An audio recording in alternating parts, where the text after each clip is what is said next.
Welcome to Motivational Humanity. You are not alone. Have you ever noticed how the word money makes your stomach tighten just a little? Not because you don't care about it, but because somewhere deep down, money has become tangled up with shame, fear, or even self-worth. We don't just manage money, we carry stories about it. Stories we inherited, stories we never questioned, and stories that quietly whisper, "I'm not enough." Today, I want to invite you to rewrite that story. Because financial wellness isn't just about saving or spending, it's about healing your relationship with worthiness. And when you do that, you don't just change your bank account, you change your life. A few years ago, I was sitting at my kitchen table with a stack of unpaid bills and tears in my eyes. I wasn't broke, not financially. I was broke emotionally. I had just left a job that drained me, but it paid well. I told myself I'd figure things out, but when those bills started piling up, so did the shame. I remember whispering to myself, how did I let it get this far? But here's what I realized. I wasn't reacting to the numbers. I was reacting to an old story that said, people like you don't get to feel safe with money. That belief wasn't even mine. It was inherited from a generation of women who were told to save quietly, depend carefully, and never talk openly about finances. That moment at the table was my reckoning, not with money, but with my own story. When you think about your finances, what emotions show up first? Fear, guilt, pride, maybe a little of all three. Because here's the truth, money is never just about money. It's about value, trust, and belonging. Drop a comment right now. What's one belief about money you've been trying to unlearn? Maybe it's, I'll never have enough. Maybe it's, I'm bad with money. Or maybe it's, people will judge me if I succeed. You're not alone in this. Every person who has ever tried to heal their financial life has had to confront the emotional roots of it. And that's what we're diving into next. Money is far more than numbers on a page or transactions in a bank account. It's a mirror reflecting how we feel about ourselves, how we value our time, our effort, and even our very existence. If you grew up hearing messages like, we can't afford that, or money doesn't grow on trees, those words can become invisible chains that shape how you see your worth. You might not even realize it, but every financial decision you make, every paycheck you save or spend, every bill you delay or avoid, carries an imprint of those early beliefs. The truth is, when you feel undeserving, it shows up in subtle ways: undercharging for your work, hesitating to ask for what you need, overspending to feel a temporary sense of control, or even avoiding looking at your accounts altogether. These patterns aren't failures. They are echoes of a story that someone else wrote for you. But here's the good news: stories can be rewritten.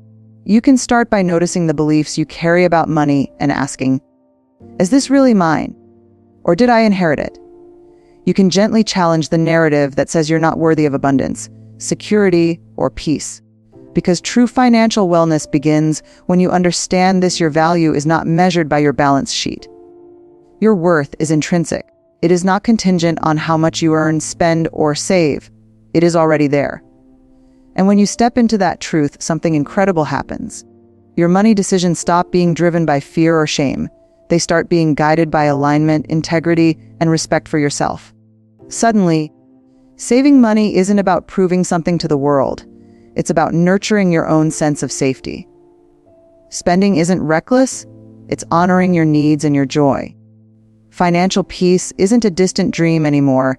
It becomes a reflection of the self, respect, and worthiness you've finally claimed as your own.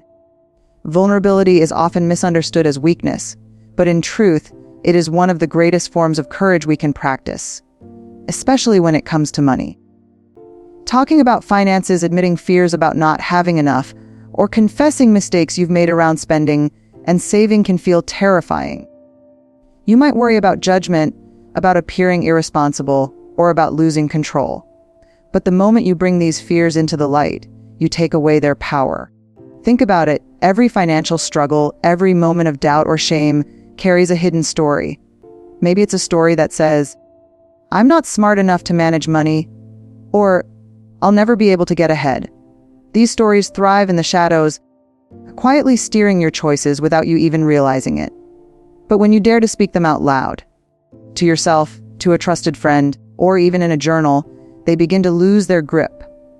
Vulnerability becomes a form of liberation. And here's the beautiful paradox. Showing up with honesty about money doesn't make you less capable. It makes you more connected to yourself, to the people you trust, and to the decisions you need to make to reclaim your life. Vulnerability invites learning, growth, and collaboration. It opens the door for support, for guidance, and sometimes for unexpected opportunities that fear alone would have blocked.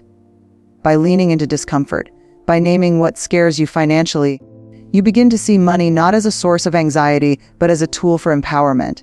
You realize that mistakes aren't failures, they're lessons. And in those lessons, you start to recognize patterns, confront old beliefs, and rewrite the story that has held you back for so long. This is how vulnerability transforms not just your relationship with money, but your relationship with yourself. Because when you show up fully, without hiding or pretending, you create the space to experience true emotional freedom. And that's the kind of wealth that lasts a lifetime. Boundaries are one of the quietest, most powerful ways we show respect for ourselves, and they are just as essential when it comes to money as they are in relationships. Every time we say yes to a financial choice that doesn't feel right, every time we give in to pressure from others or ignore our own needs, we are paying a price, not just in dollars, but in emotional energy, peace of mind, and self-trust. Many of us grow up believing that financial boundaries are rigid or even selfish. We're taught to please others, to avoid conflict, to keep the peace at all costs. But here's the truth: boundaries are not about selfishness. They are about integrity. They are about aligning your actions with your values, about protecting the space you need to feel safe, capable, and worthy. Saying no when a financial choice doesn't serve you is a radical act of self-respect. It tells yourself and the world, my needs matter, my security matters, my peace matters. Boundaries also help us confront fear. Saying no can feel uncomfortable, especially if you've been conditioned to fear judgment or rejection. But each time you practice this, you strengthen the muscle of self-trust. You begin to notice that the world doesn't collapse when you honor your needs. It actually becomes clearer, calmer, and more aligned with your values. And when you consistently honor your boundaries, something remarkable happens. Money stops feeling like a source of constant stress. It becomes a reflection of the choices you're making, a mirror of your values and priorities. You start spending in ways that truly matter, saving in ways that nurture security, and letting go of the decisions or obligations that no longer serve your highest good. Boundaries turn financial management into an act of self-care and emotional freedom. They give you the courage to live intentionally, rather than reactively, and to finally reclaim the power and peace that's always been your birthright. True wealth is rarely measured in numbers alone. It's tempting to think that being rich means having a full bank account or a luxurious lifestyle, but the kind of wealth that truly transforms our lives is far deeper than that. True wealth is the ability to wake up in the morning without fear, to live your days with intention, and to feel a sense of peace no matter what your financial statements say. It's having the freedom to make choices that honor your values rather than being driven by pressure, guilt, or scarcity. When we redefine what it means to be rich, we start to see that financial wellness is inseparable from emotional wellness.